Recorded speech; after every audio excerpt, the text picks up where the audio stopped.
is up, fish friends? Welcome back to my OnlyFins, and don't forget to like and subscribe. Today we've got something fun to talk about. We're going to go over the new Neptune Systems Apex A3. This new package comes with the magnetic optical sensor, the solid surface leak detector, and a built-in fluid monitoring module into the Apex. So, full disclosure before we start, I am in the Neptune Systems Insiders beta testing program and have been running the A3 for about a month. Neptune sent this to me, it's been a month, and it's been running just about flawlessly since. A couple updates have gone out, and it's been a great product. It's rock solid just like the A2 was, and let's get into what the package is. So this new package is intended for new users. It is not really an upgrade from the A2 per se. It's an upgrade in the sense that it comes with more than the A2 came with, but the brain itself is identical. They even said, I believe Paul said on his stream with Devin from Reef Dudes last night, that the A2 processor and the A3 processor are identical. So just to set the expectations from the get-go, it is not a new Apex. It's a new package. And I think that's maybe what didn't get out initially, was that it's not a whole new controller. So the cool part is for new users that it comes with the FMM built in, and by including the optical sensor and the leak detector, you get a lot more functionality out of the box. And some of this was functionality I didn't have in the first place. I did not have any leak detectors with my A2, and I ended up having to purchase previously an FMM when I got it as part of the ATK, the auto top-off kit, because I needed an auto top-off, of course. Now with the built-in FMM, you could use that optical sensor as your low water level sensor, and either a PMUP on the energy bar or any pump of your choosing that'll plug into the energy bar, and get yourself started with a very basic and bare bones ATO. If you wanted to get more advanced with it, you could add another optical sensor and hook that up to the built-in. So now you'd have two optical sensors and the leak detector, which uses up your 3 ports on the FMM that's built into the A3.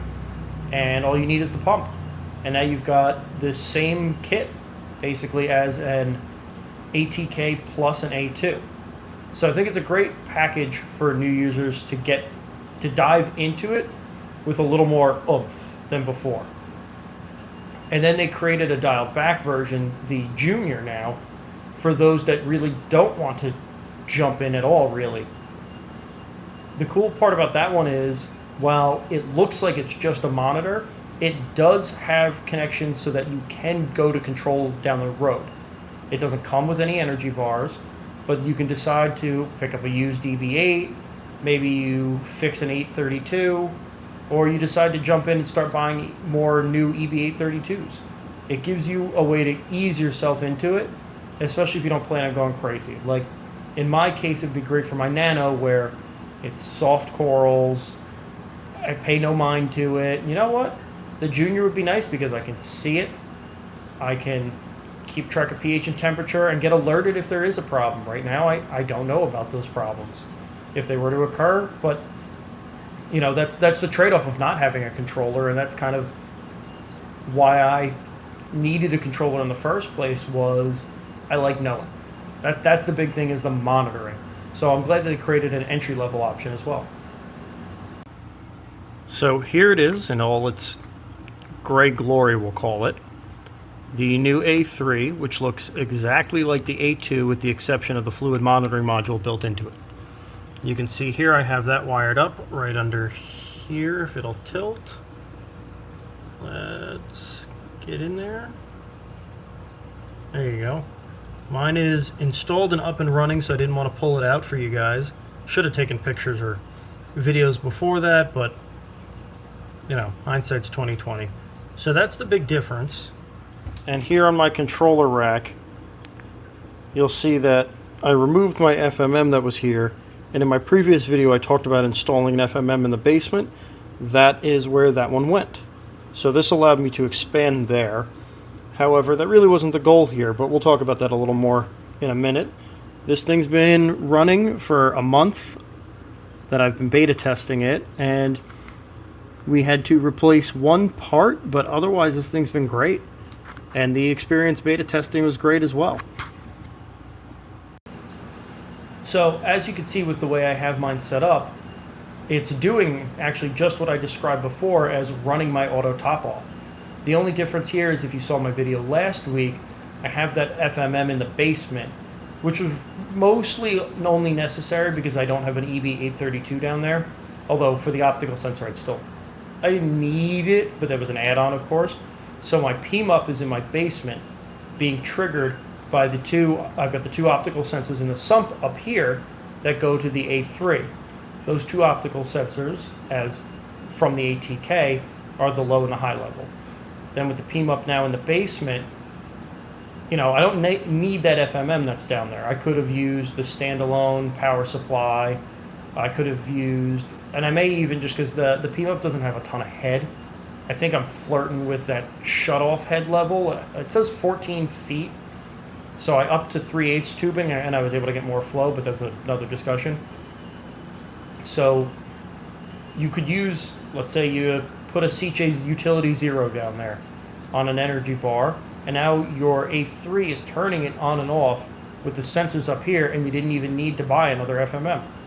If you wanted to, like in my case, I've got the FMM and a level sensor in my RODI storage.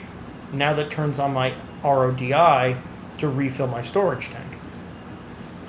So the only thing I didn't get to play with, but from the accounts of the other guys in the beta testing program, are great. The liquid level sensor and the optical leak detector. So the optical leak detector can be used on a larger variety of surfaces because the solid surface leak detector, the original one, is conductivity based. So they're similar purpose, different applications. And then you can use the liquid level sensor to work in place of your ATO sensors to measure your sump level.